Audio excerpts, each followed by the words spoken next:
Bum bum ba ba dum ba ba dum ba ba bum bum ba ba dum ba ba bum ba ba bum bum ba ba dum ba ba bum ba ba dum bum ba ba dum ba ba dum ba ba dum ba bum bum. As a pretty big fan of the Rocky franchise, especially Rocky 1, uh, hearing that there was going to be a spin-off set in the Rocky universe about Apollo Creed's son, yeah, sign me up. Creed. Now in Creed, we follow Adonis Johnson, played by Michael B. Jordan, and he is the illegitimate son of Apollo Creed from the earlier Rocky movies, and he never knew his father. Apollo died before he was born, and he has lost his mother, and he was bouncing around between group homes and juvies until Apollo Creed's wife actually takes him in and raises him, gives him a really good life. He has financially stability. He has a good job that just got a promotion, but something's missing. He really wants to be a fighter uh, and kind of get out of his dad's shadow. A little awkward that he decides to do that in his dad's same career, but not surprising. You know, there's this itching to be it because he's really good at it and he's self-taught. But nobody around in LA wants to teach him. For reasons because of his father. His father died because in the ring, died from all these things. And so he goes out to Philadelphia to be trained by the one and only Rocky Balboa. And that sets up our story. It was really great to return to this universe. I really did enjoy Rocky Balboa a few years ago. I thought it was a nice return to the franchise, but it did not elevate the same way that Rocky was. Rocky 1 is just an incredible film. I love it. I love the grittiness.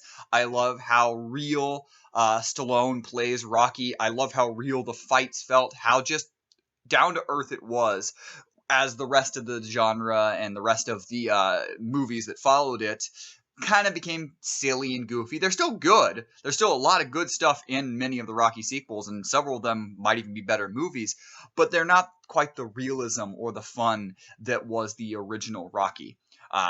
And that's something that hadn't been replicated in any of the sequels. We got a little bit of a taste in Rocky Balboa, but this movie finally gets that same feeling of Rocky. And it's fantastic because this movie about Adonis Johnson, played by Michael B. Jordan, and his whole goal is to try to make his name without being Creed, without being Creed's son, with being his own man. But he has to figure out in the end, has to figure out that I do need to, my father in some ways, I need to take on that mantle. And this movie does the same thing. Creed is trying so hard. This movie is trying so hard to not be a Rocky movie, but as you progress on, it fully is embraced that no, we are a Rocky movie, but we're our own movie. And that's so great that the actual parallel of the movie and what's going on in the movie and the way the movie is set up is wonderful. It's great that they did that. Michael B. Jordan is fantastic, unbelievably great as Creed. You believe so much of the way he acts, the way he is. I found it when I started watching the movie. I was like, wow, he's a little talkative and gets a little annoying somewhat. But then you realize that's because he's trying so hard. There's a moment while Stallone is training him, Rocky is training him, where he goes, "You need to be quiet. You can't think, you can't learn if you're talking too much." And that's because the character is trying so hard, and he starts to learn then. And that's really really cool, is the growth of the character, and that was such an element and growing through it. It's really a triumph. Ryan Coogler, the director, did a great job of putting this together, of making it feel unique and fresh, but also feeling perfect in this universe. Michael B. Jordan is fantastic, as I said. He absolutely embodies this role, and you feel so genuine for him. But you can't talk about this movie without mentioning how amazing Sylvester Stallone is. Stallone has been kind of a character of himself, and even a cheesy '80s action star. Now, just a cheesy trying to relive the '80s. It seems like the Expendables have kind of been just like, well, I'm going to relive kind of my glory days. This was still, Stallone in the gritty, no holding back, just being himself in a lot of ways, and just allowing himself to be Rocky again. What made Rocky, the original Rocky, so great was Stallone was just so brutal and honest. There are stories of that he was drunk at times when filming, that they had him just go, bones. I don't know how true some of these are, but they're great stories. Well, in this, he gives it all. He is a broken man. Rocky is broken. He's lost everyone. He's lost Adrian. He's lost Paulie. He's lost everyone that's been close to him. And now, as he finds out, he's sicker and he's unable to do the things he was able to do. I mean, he doesn't visit the gym anymore. He doesn't do a lot of those things. He's broken in a lot of ways. Not that, he's destroyed, not that his life is meaningless, because he lived a good life. He lived a lot of those things, but he's kind of all in the past. And then Michael B. Jordan comes in and Creed comes in, and you just see the awakening of this Rocky. You see, and through Stallone, that this awakening of this depth inside of him, this desire to come back out and be Rocky again. And it's not, to be a fighter like Balboa had and Rocky Balboa had. It's instead is being a trainer, and you can see the back and forth in the relationship, and it's so genuine and real. Again, harkening back to how genuine and real the original Rocky was.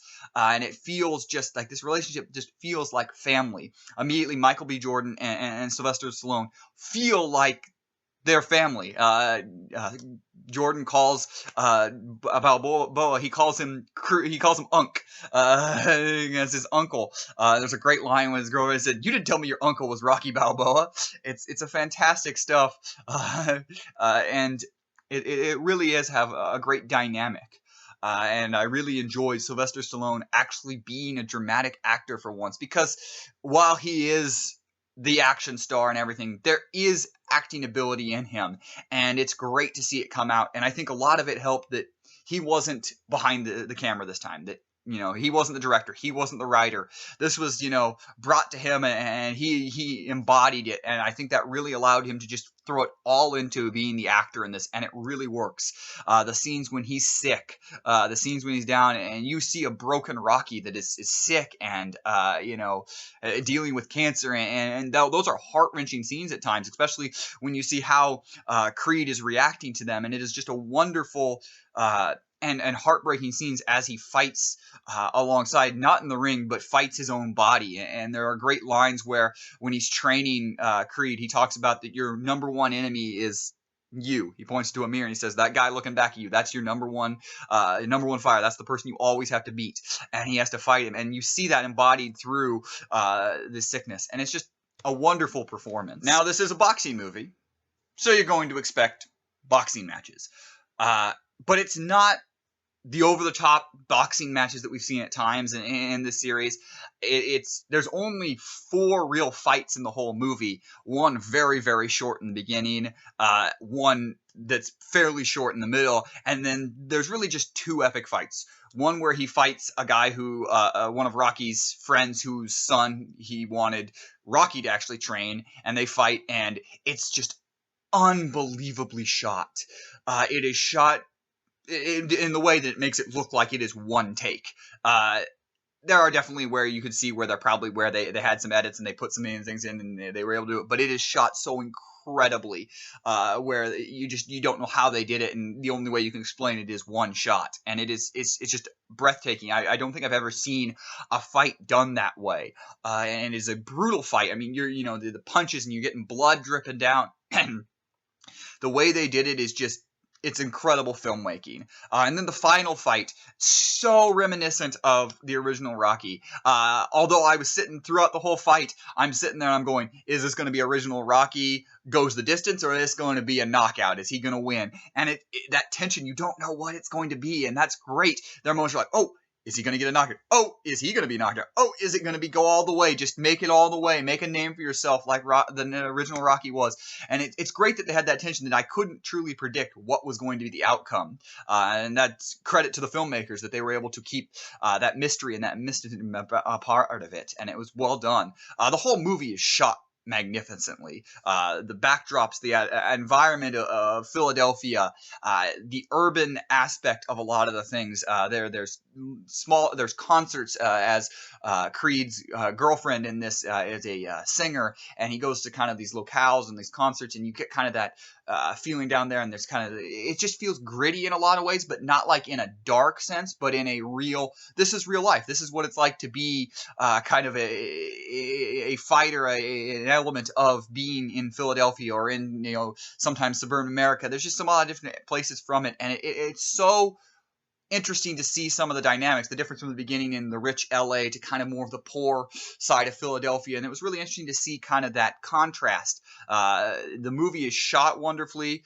The soundtrack works so well. There are moments where they input little bits of the Rocky theme, but it's not like the same thing, and little bits there and there. You're like, oh, that's coming. And just, it really works. The sound design on the fights is incredible. Even in a bad sound system theater, you can still feel the blows just from the sound, and it is incredible. As a whole, this is just a fantastic movie. As you can tell, I loved this movie. It's probably my favorite movie of this year right now. Still haven't seen Star Wars. Still haven't seen Hateful Eight. Still haven't seen The Revenant. So there's some good movies that I really think are coming out that I'm going to love. But this is just a fantastic movie.